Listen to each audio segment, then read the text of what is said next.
Yan mga boss, at nasintadahan na.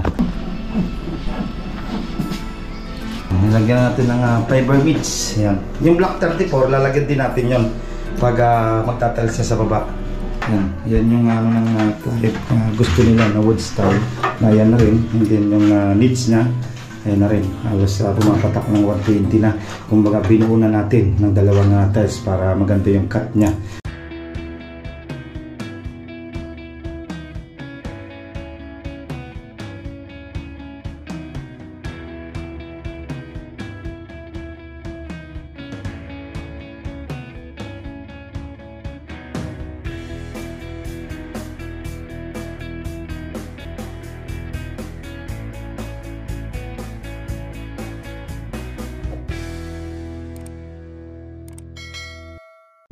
Yan mga boss, at good morning at welcome back ulit sa ating YouTube channel. Panibagong araw at panibagong vlog na naman tayo.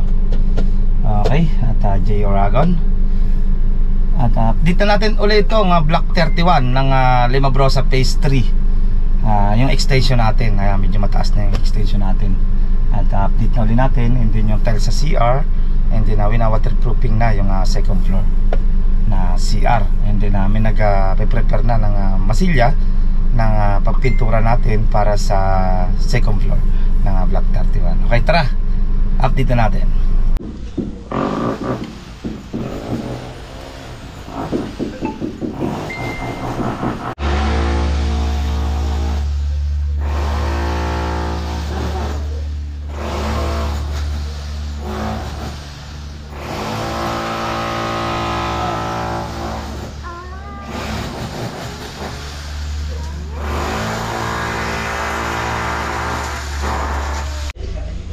Yan mga boss, at nasintadahan na.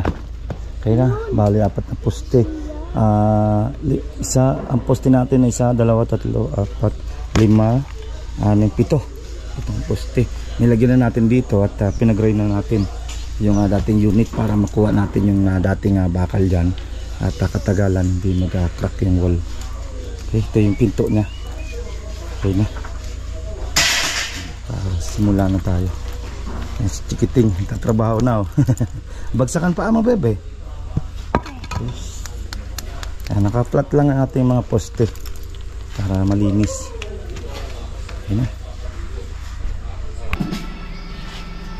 Ayan mga boss, at mataas na yung extension natin dito. Hindi natin yung bintana nya. Lipat na lang natin yung bintana dati. Yung dating unit, tatanggalin lang naman yung bintana na yan. Lipat natin dito sa laundry. Dito yung laundry nya.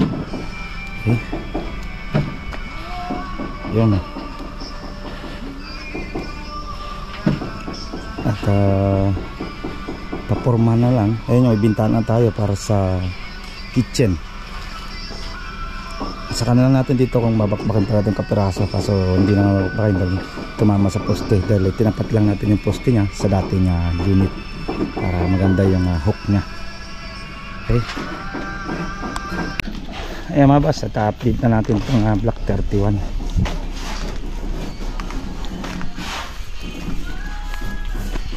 Pag-extend na tayo sa kitchen. Check natin dito sa interior. Okay, check muna natin dito sa CR ng second floor. Ayan. Okay, yan, agapan na. Okay na, no? Yan, nilagyan natin ng fiber meats. Yan. Yung block 34, lalagyan din natin yon pag magtatiles siya sa baba. Yan. Ayun, ibubuhusan mo lang naman yan. Buhusan mo lang makapal. Para ka lang nagpa-fiber. Dot. Didikit naman yan. Yan, naka-fiber meats na tayo. Dahil huli na dumating fiber meats natin at wala tayong ma-orderan dito sa ano yan. And then yung sa heater, ayan na rin. Sa niche, ayan na rin. Okay, malinis na. Pina-flooringan natin ng bago. Nilagyan natin ng fiber meats. Okay? Yan. Sige natin sa baba.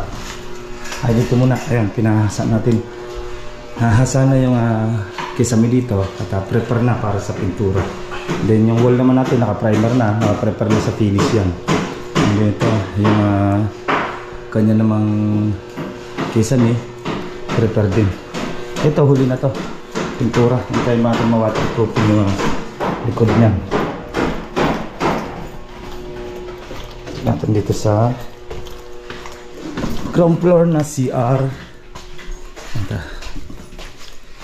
Dito sa ground floor CR, yan na. Okay. Yan yung ano ng client gusto nila na wood style na yan na rin, hindi yung needs niya. Ayan na rin, halos pumapatak ng 120 na. Kumbaga binuo na natin ng dalawang tiles para maganda yung cut niya at pag 45. Okay, yung kanya sa heater, ayan na rin. Kapag abang na tiles na, ito na lang, bubuin na lang natin yung tiles dito. Hindi na natin nabulin yung groove niyan, yung bikat. Dahil medyo papangit patingnan, buuin na natin, tago naman para hindi pangit tingnan na maraming cut. Ayan.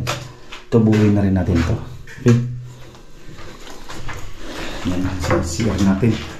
Ganda. Ayan ang bintana niya. Laundry yan yung sa likod niya.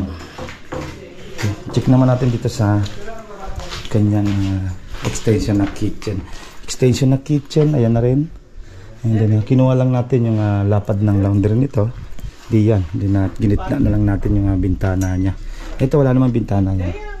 Close na rin naman yan. Yan isa na yan. Yan, nilagyan natin ng poste para nakahook yung dating horizontal. Hindi lumabas yung crack niya. Tapos buhusan na lang natin. Din dito mataas na. Mataas na rin. Yung bintana ng lababo dito tumama. Halos 3 meter mula doon hanggang dito. Nandito 3 meter niya. At alangan pa kung babakbakin pa natin dahil nagawa ng poste. Yung poste na tinama lang natin dito sa dati. Yan. Okay. Yan, taas na.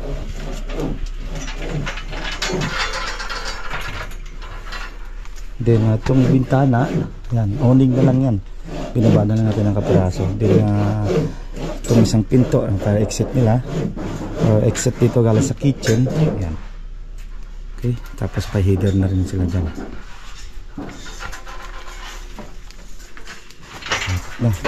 Tapos nito ano na at pabuhos na ng bawat poste.